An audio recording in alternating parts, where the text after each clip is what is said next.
Some of my favorite memories as a child are always visiting my grandfather who lived on Trout Lake in North Bay, Ontario. And I've had dreams before where I was canoeing in this lake and then I saw large animals in the sky above me. I like the idea of a human getting lost within the natural world and being surrounded by it in a really immense and overwhelming way, so that it just makes it very clear how important it is. My name is Rebecca Clouâtre, and I am a paper collage artist. I make hand-cut collages that are inspired by the natural world. I love artwork where you're placing imagery together that wouldn't necessarily belong together in the real world and giving it a new context.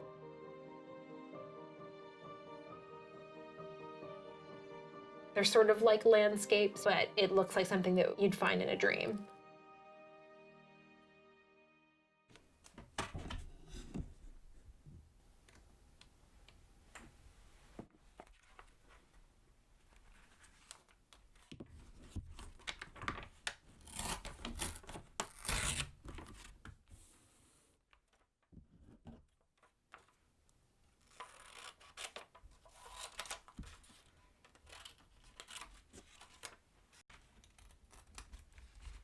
I like using paper because I think that there are a lot of different associations that we can have with paper.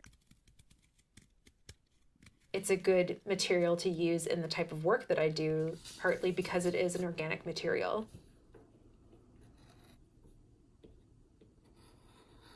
It's always this continuous process of cutting, stockpiling a bunch of different images to use when I'm starting a new piece. It's really important to me that all of my source material is thrifted or used. When I go to a used bookstore, I'm always looking for a good variety of images. I love the thrill of the hunt when it comes to original source material, because you never know what you're going to find. Field guides are one of the main types of books that I collect because I find that they just offer a really great variety of imagery, and it helps me learn about the different names of things. Lately, I've been wanting to be more diligent and specific about what I'm using. I read somewhere that the pink protea flower specifically represents transformation and change. So it represents the change of the world because it's in such a huge state of flux in general right now, but also a change within me in becoming a mother.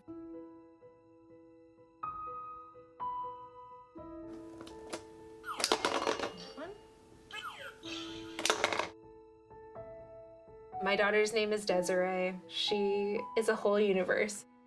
Apples? Mama. Mama. Ball? Mama. Mama. When you become a mother, you have to reconcile with mourning part of your identity. Before Desiree was born, I finally felt like I found the right path for me and I wanted to explore that. So it was hard for me initially to accept that I had to slow down. Trying to find a good balance is sometimes really difficult. That's so nice. You're sharing. Oh, more. Wow. Thank you, honey. Do you want some? My husband told me that I just want to do everything 100%, and that's not possible. Derek and I approach everything as a team.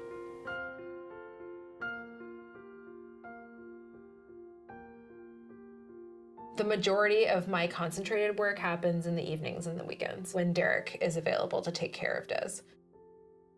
I need my full focus to be on the piece.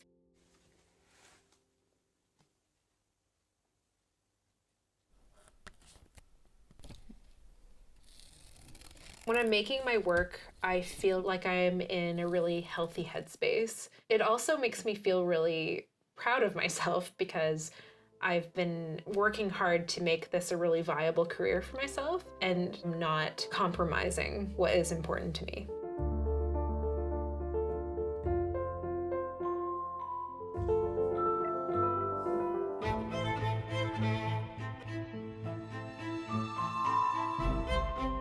Usually when I start a piece, I begin with one image that I'm drawn to.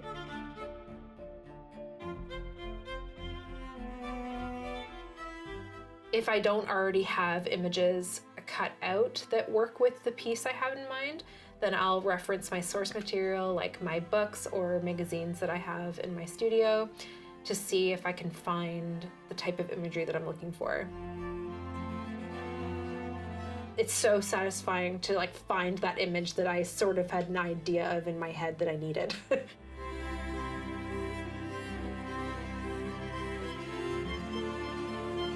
Everything is building from the central image.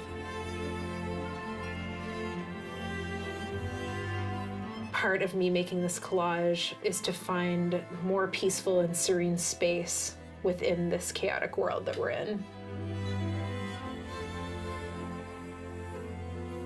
The pandemic has really made clear how precious the natural world is.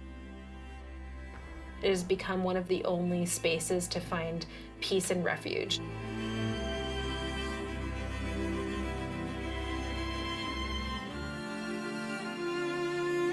We need to preserve it. I like to think that my work can remind everyone of that.